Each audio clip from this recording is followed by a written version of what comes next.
Hello. हा नमस्कार. मी गरीब माणूस आहे. मी काय म्हणतो, सगळे धंदे बंद करा ना, दारू बिरू सगळं बंद करा ना. काय चालू देईल का? तेच विषय चाललाय माझा, दुसरं काय नाही चाललं. हा एवढे दोन शब्द बोलतो. जय हिंद, जय महाराष्ट्र, जय भीम, जय शिवाजी महाराज. नमस्कार. झालं का सगळ्यांचं? झालं का? पाठीमागच्या 3 ग्रामसभा झाल्या. सर्वात आधी मुद्दा मी मांडला होता की रोजतीशी गावातील वेश व्यवसाय बंद करण्यात यावा. तर याच्यावरती सर्व हे ग्रामपंचायत सरपंच सदस्य 3 ग्रामसभा त्यांनी काही त्याच्यात म्हणजे पुढाकार घेतला नाही. आता पुढाकार जरी घेतला असेल तरी किंवा राजकीय किंवा कोणताही हेतू सोडून हे सामाजिक दृष्ट्या हा मुद्दा उचलून धरणं गरजेचं आहे. कारण 3 वर्ष झालंय, आपलं तीन ग्रामसभा झाल्या. पहिला अर्ज केला होता विशाल सुरेश गोरे. विशाल सुरेश गोरेंनी इथं ग्रामपंचायत मध्ये ठराव घेण्यासाठी अर्ज केला होता. तर त्याला काही धंद्यावाल्यांनी त्याला विरोध केला, दमदाटी केली की तुझ्यावर आम्ही असं करू तसं करू. त्या मुलानं नाशिकला अर्ज केला. नाशिकला वेश्या व्यवसाय बंद होण्यासाठी आमरण उपोषण आयोजित समोर तिथं त्यांना अर्ज केला. त्यानंतर त्याला भरपूर धमक्या आल्या. आता त्याचं कसे, त्याचे चुलते होते, थोडे सुशिक्षित होते, त्याच्या पाठीमागे बॅकअप नाही. त्याला धमक्या दिल्या की आम्ही असं करू, आम्ही तसं करू, आम्ही तुला गाडी आता तू संध्याकाळी जातो. आता विषय असा आहे की एकटा माणूस करणं हे अपरिहार्य आहे. त्याच्यासाठी एकटा माणूस काय करणार आहे? त्याने अर्ज केला पण बिचारांना नाईलाजानं आता त्याला पोलीस अधिकारी आले, तुमचे पोलीस अधिकारी ते आले. त्यांनी धमकून की तुझ्यावर खोटा गुन्हा दाखल करू, काय खोटा गुन्हा दाखल करू तुझ्यावर, तू जर असं नाही केलं तर त्याला तो अर्ज त्याला ते पाठीमागे घ्यायला लावला. मी सकाळी त्याच्यापाशी 11 वाजल्यापासून 4 वाजेपर्यंत बसून होतो त्याच्यापाशी. त्याला इतक्या धमक्या दिल्या. बिचाऱ्यानं नाईलाजानं त्याच्या पाठीमागे कोणतं पाठबळ नसताना त्यावेळी मी उभा होतो त्याच्या पाठीमागे, बाकी कोणी नसताना त्यानं भरपूर म्हणजे प्रमाणातच अर्ज करणं, नाशिकला आयजीला अर्ज करणं म्हणजे एवढी सोपी गोष्ट नाहीये. आणि हा अर्ज त्यानं तक्रार खाली पण केलं तुमच्या पोलीस स्टेशनला, तुमच्या तालुका पोलीस स्टेशनला. त्याने एक अर्ज एसपीला पण दिला. तर तिथून पण काही प्रतिक्रिया आली नाही. त्याबद्दल नाशिकला अर्ज केला. नाशिकला अर्ज केल्याच्या नंतर तो नगर तालुक्याला आला. नगर तालुक्याचे पोलीस आले, त्याला धमकून दिलं आणि तिथं सकाळी सांगितलं इथं लेडीज ठेवू नका, तुम्ही इथून लेडीज पसार करा. आणि संध्याकाळी रेड टाकली 4 वाजता. किती? 4 वाजता रेड टाकली. 4 वाजता रेड टाकल्यानंतर त्याच्याकडून लिहून घेण्यात आलं की या ठिकाणी काही लेडीज नाहीत, या ठिकाणी हॉटेल आहे. तर ते परमिट हॉटेल होतं, ते पण दुसऱ्याच्या नावावर होतं. आम्हाला कळतंय सगळं, असं कळत असं नाही, पण ही पोलीस प्रशासन पण याच्याकडे दुर्लक्ष करतं. याच्यानंतर दुसरी गोष्ट, त्याचा अर्ज त्यानं बिचाऱ्यांना पाठीमागे घेतला. तो अर्ज केला होता 15/6/2024 त्यानंतर माझा अर्ज आहे स्वतःचा 22/1/2025 सागर नामदेव जगदाळे. विषय असा आहे अनधिकृत वेश्या व्यवसाय कायमस्वरूपी बंद करण्याबाबत. तर याच्यात सर्व नमूद आहे की समोरचा व्यक्ती काय काय बोलतो, काय काय नाही. म्हणजे याच्यात पण अर्ज केल्याच्या नंतर तेव्हा पण आणि त्याच्या आधी तुमच्या गीते साहेबांना कॉल करून सांगण्यात आलं असं असं या ठिकाणी आहे म्हणून. तर गीते साहेबांचं यावर आलं की त्या लेडीज वेटरचा लाईस नाही, त्याला आम्ही काहीच करू शकत नाही. आता तो परिसर बायपासला असून माझ्या दुकानच्या शेजारी आहे. माझं व्यावसायिक दृष्ट्या आतूनच नुकसान झालं त्याचं. बरं ठीक आहे, जर त्याच्या जागेवर जर दुसरा माणूस असतात आणि त्याच्याच नंतर त्या विशाल गोरेचं घर त्याच्या समोरून आहे आणि घरात 3 मुलं लग्नाला आहेत सध्या. किती? 3 मुलं लग्नाला येतात, 3 मुली लग्नाला येतात आणि त्यांना दोघांचं बी पितृछत्र हरपलेलं आहे. आता दोघांचे तिन्ही मुलांचं पितृछत्र हरपलेलं आहे. आता चांगल्या माणसाला जर अडचणी येतात तर ह्या मुलांना मुली पाहिजे कोणी? आणि तुमच्या जर घरासमोर वेश्या व्यवसाय असेल तर मुलगी देणार कोणी? तुमच्या घरासमोर जर वेश्या व्यवसाय असेल तर मुलगी देणार कोणी? आणि जर लेडीज वेटर बारवर लेडीज वेटरवर जर वेश्या व्यवसाय चालत असेल तर मला नगर तालुक्याचे पोलीस स्टेशनची एक रूम खाली करून देण्यात यावी. मी तिथं लेडीज वेटरचं लायसन घेऊन वेश्या व्यवसाय चालू करतो, नाही तर ग्रामपंचायत मध्ये द्यावी. सरळ मुद्दा माझा असा होईल. आणि त्याच्यानंतर एक गोष्ट, माझा 21/1/2025 अर्ज जाण्याच्या अगोदर गीते साहेबांना 112ला कॉल करून मी बोलून घेतलं होतं. त्या ठिकाणी तिथून ये जा करतात लोक, लघुशंकेला येतात, सगळ्या गोष्टी होतात. मी त्यांना समजून सांगितलं. एका सोबत भांडणं झाले, तो मला चाकू घेऊन मारायला आला. काय चाकू घेऊन? म्हणजे 2 ग्रामसभेत बोललो तरी त्याच्यावर काही प्रतिक्रिया सदस्य नेमते शांत, सरपंच शांत बसले. अर्ज करायच्या आधी पण 112ला कॉल केला. गीते साहेब आले. त्यांनी आल्याच्या नंतर, ते भांडण झाल्याच्या नंतर, ती तारीख होती मला वाटतं 12 काहीतरी, संक्रांतीच्या आधी 2 दिवस होती. त्यामध्ये गीते साहेबांनी स्वतः येऊन त्या हॉटेल व्यावसायिकाला सांगितलं, इथल्या मुली गायब कर. काय? इथल्या मुली गायब कर, हॉटेलवर तुझ्या एक म्हणजे रेड पडणार आहे म्हणून. तर त्याचा व्हिडिओ पण माझ्याकडे आहे. गीते साहेब हे बघा,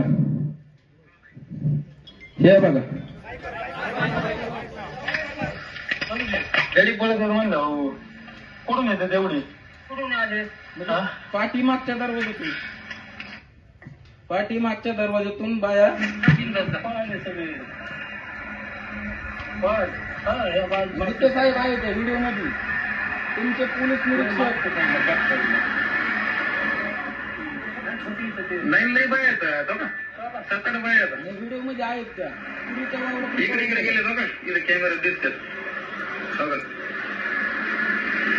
गीते साहेबांकडे गेलो, गीते साहेबांना बोलावलं. त्यांनी समोरून पाठीमागून तुमची फूस, तुमच्या पोलीस प्रशासनाची फूस आहे.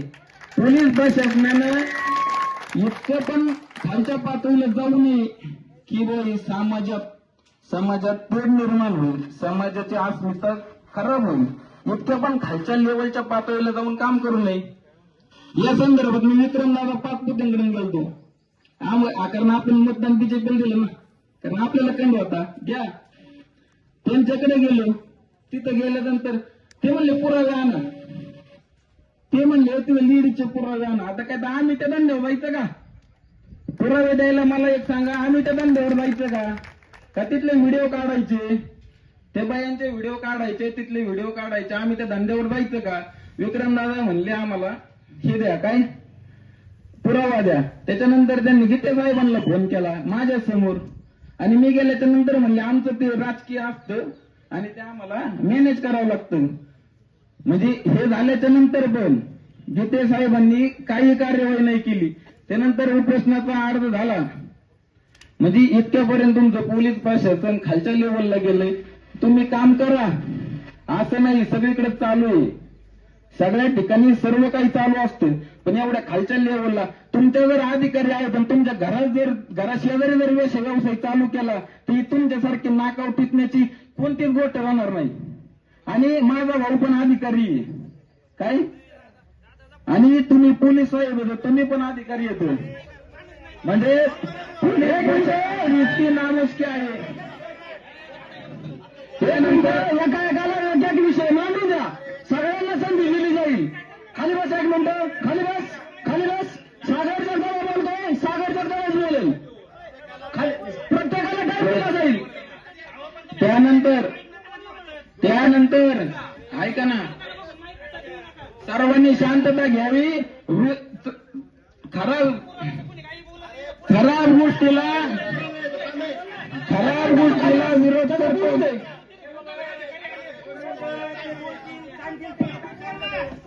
हे पुरावे सादर आहेत तुमच्यात. हे बघा, लोक आवाज तुमच्या म्हणजे 25 पेपरला बातम्या आहेत. हे पेपर मी दुसऱ्या दिवशी गोळा करायला गावात गेलो तर गट्टेच गायब होते. एक गट्टा नाही तुम्हाला सापडला. मी हे पेपर जपून ठेवले, नगरून घेऊन आलो. 500 रुपयाचं पेट्रोल घाललं, म्हटलं चला हे पण हे पुरावा पाहिजे ना, हे पुरावा दाखवावं लागेल ना. तर अशा पद्धतीने पोलीस प्रशासनाने कोणतीही कारवाई नाही केली. 12 तारीख फेब्रुवारी महिना 2025 ला रेड पडली. त्याच्यानंतर 3 महिने बंद राहिलं, परत चालू झालं. म्हणजे राजकीय आश्रय कोणाचा आहे? राजकीय. आणि असं काही नाही की ही गोष्ट आताच चालू झाली. 10-15 वर्षापासून रोहित जगदीशच्या गावात हे कला केंद्र, डान्स बार ह्या गोष्टी चालूच आता. ही कीड आहे ना, ही राजकीय कीड निर्माण, राजकारण करण्यासाठी ही नासकी कीड कोणी तयार केली हे बी सगळ्या लोकांनी समजून घेणं गरजेचं आहे. आज तुमच्या मुली आता, महिला येतात, तुम्ही बाकी बाहेर गावात जाऊ, तुम्हाला काय विचारलं, रुईला चालला का, कशाला चालला, याला चालला, हा कशाला चालला, याला चालला, ही काय होय? आज लाज वाटती. सांगा तुम्ही. कालच्याला आपलं बबनदादाचे पेय पण आले, त्यांना पण सांगितलं. म्हणजे हे राजकीय व्यक्ती तर कोणी याच्यात दुर्लक्ष केलंय, सगळं यांच्या खात्यानं पण दुर्लक्ष केलंय. मग आम्ही करायचं काय? त्याच्यानंतर ह्या व्यवसायानंतर एक डान्स बार चालू झाला, एक वेश्या व्यवसाय चालू झाला. कशामुळे चालू झाला? तुमच्यामुळे चालू झालाय, तुमच्या नामुष्कीमुळे चालू झालाय. खरं तर अशा अधिकाऱ्यांना काळं फासलं पाहिजे. आणि खोटे गुन्हे दाखल, हे असे धंदेवाले खोटे गुन्हे दाखल करू, आम्ही तुला याच्यात अडकू, तुझा भाऊ असा आहे त्याला अडकू, काही फरक पडत नाही. कपाळाला कपाळ घासल्याने दैव येत नसतं. जी 1 नंबर गोष्ट असते ती 1 नंबर असते. म्हणजे हे राजकारण, हे पुरावे पण सादर केले. आणि माझ्या धमक होती 3 ग्रामसभेत बोललो मी स्वतः. 3ऱ्या ग्रामसभेत मी एकटाच बोललो, पाठीमाग कोणी बोललंच नाही. का?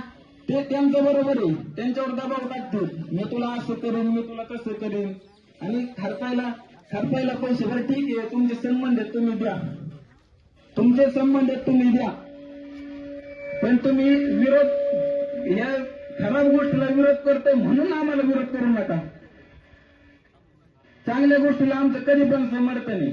खराब गोष्टीला जर विरोध करीत असेल तर विरोधाला विरोध म्हणून विरोध करू नका.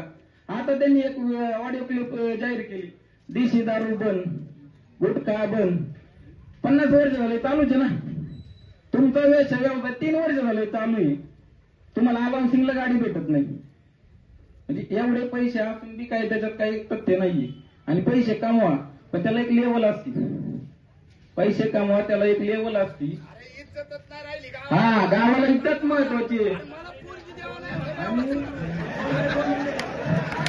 आणि ग्रामसेवक साहेब म्हणते की हा आराखडा आला, तिकडून डीपीटी आलं, जीडीपी आलं, काय आलं. अहो, तुमचे जर महिला सुरक्षित नसतील, मुली सुरक्षित नसतील, याच्यासारखी नालायक गोष्ट कोणतीच नाही. तुमच्या महिला मुली आज कॉलेजचे ऍडमिशन सगळे घोगरगावला गेलेत. काय आहे तुमच्या राजकारणी? आणि भाषण द्यायला कोण? भाषण द्यायला एखादा PSI अधिकारी पाहिजे किंवा कोणी एखादा नोकरीला लागलाय, भाषण द्यायला पहा कॉलेजमध्ये कोणी. कॉलेजमध्ये भाषणे पण संत महात्म्याची व्हायला लागलेत. हे बी जनता विद्यालयाला कळायला पाहिजे. हा, तुमचे फोटो येतो, राजकारण्यांचे फोटो. अरे काय ते, म्हणजे दबाव निर्माण करण्यासाठी तुम्ही एक गोष्ट करताय, पण ती गोष्ट चुकीची आहे. तुम्ही पैसे दिले म्हणजे काय सर्वस्व दिला असं नाही. धंदे करा, सगळं करा, एका लेवलमध्ये करा. तुमच्या ह्या धंद्यामुळं ही जी पिढी आहे का 18 ते 22 मधली बिघडायला लागली. तुमचं ही वैभव तुम्हाला त्यांना लगेच दिसायला लागलं, एका वर्षात पैसे येतात. आणि काय नाही, 2-4 खोल्या काढायच्या आणि चालू करायचं. 1 नंबर धंदा करायला आधी अभ्यास करावा लागतो, डिग्री करायला यांना काही पैसेच नाही लागत. म्हणजे दबाव निर्माण करते. दबाव निर्माण केल्याच्या नंतर ते एकटा व्यक्ती असतो तो घाबरतोच. एक व्यक्ती असतो तो घाबरतोच. त्यासाठी ह्या ग्रामस्थांनी, कारण हे बॉडीतले सोडून द्या, हे जे बॉडीतले आहेत का 10-11 जण विरोधीतले बी सोडून द्या. त्यांच्या ह्या बॉडीतले आहेत ना, हे त्यांच्या राजकारणासाठी हे शांत राहतात. हे मी अनुभवलं. 3 वर्ष फक्त माझी खेद करायचे. अरे तू ग्रामसभेत असं बोलला, मग माझ्याकडून ऐकून तिकडे जाऊन सांगणार, म्हणजे विनोदाची गोष्ट. पण ह्या सर्वांनी ग्रामस्थांनी एकत्र येणं गरजेचं आहे. तुमच्या महिला, मुली, मुलं सगळ्यांचं शाळा, कॉलेज आहे, गावात एवढं मोठं आहे. व्यवसाय करा, चांगले करा, सगळ्यांना चांगलं म्हणजे सगळं भेटलं पाहिजे. की तुमच्या गावाकडे बघून मान खाली घालायची वेळ आली नाही पाहिजे कधीच. रुई छत्तीशी गावाचं नाव कुठं पण सांगितलं ना, रुई छत्तीशी, खाली मान घालायची वेळ आपल्या होती. याच्यासाठी दुर्भाग्य कोणाचंच नाहीये. आणि पोलीस प्रशासनाला मला विनंती आहे, जर याच्यावर कार्यवाही नाही झाली तर कायदा हातात घ्यावा लागेल ना. कायदा हातात घ्यायची वेळ आणू नका तुम्ही. कायदा हातात घ्यायची वेळ आणायची नाही. तुमचं ठीक आहे, मला कळतं पोलीस प्रशासन सगळ्यांचं सगळ्या गोष्टी असतात, पण त्या लिमिटमध्ये ठेवा. तुम्ही तुमच्या एका लिमिटमध्ये राहून काम करा. एवढं तुमच्या पेपरला बांगलादेशी येतात, बांगलादेशी महिला, रुई छत्तीशी येते, हॉटेल व्यावसायिक, हॉटेलमधून 5 बांगलादेशी महिला ताब्यात. कशाला घेऊन जायच्या त्या? इथं ठेवल्या असतात 4 मतदान वाढले असते, 5 मतदान कशाला घेऊन जायच्या त्या? 5 मतदान वाढले असते, 5 मतदान 5 मतदान वाढले असते. कार्यवाही केली, पैसे घेतले, सगळं झालं. ह्या गोष्टी एवढ्याने होत नाही.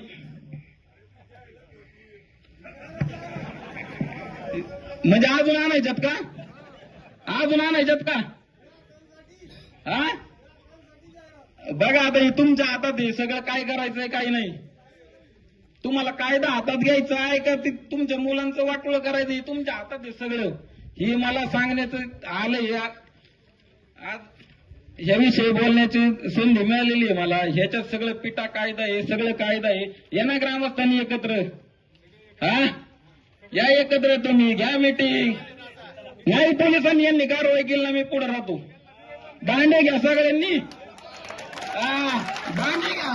आणि माझ्यावर खोटा गुन्हा दाखल होत असेल आणि मला जेल होत असेल तर मी कुठे गेलायला तयारी आहे पट्ट्या. आणि हे जर पट्ट्या पुढे जाणार नाही तर नामदेव जगदायचं नावच नाही सांगणार. हे बंद करण्यासाठी यांच्याकडून जर नाही बंद झालं 10 दिवस टाइम देतो, तुमचे कायदे बदलून घ्या. किती? 10 दिवस. आम्हाला कायदा हातात घ्यायची वेळ आणू नका. आम्हाला कायदा हातात घ्यायची वेळ आणू नका.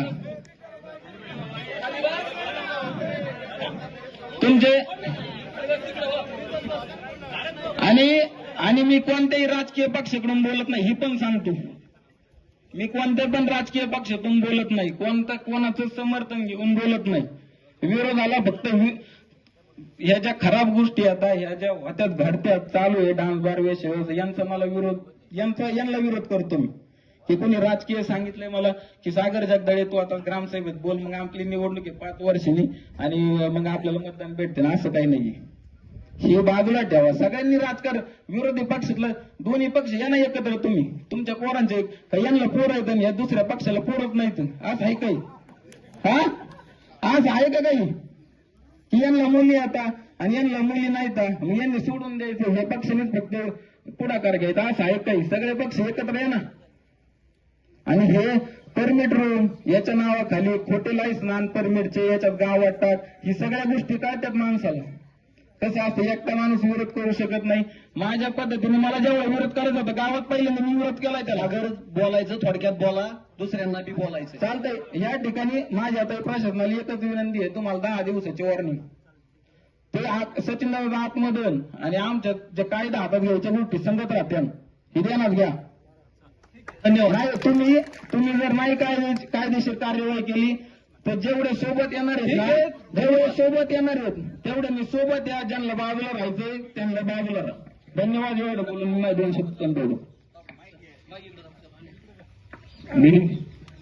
माझं परमिट रूम निर्माण आहे आणि मी कसल्याही प्रकारचा अवैध व्यवसाय करीत नाही.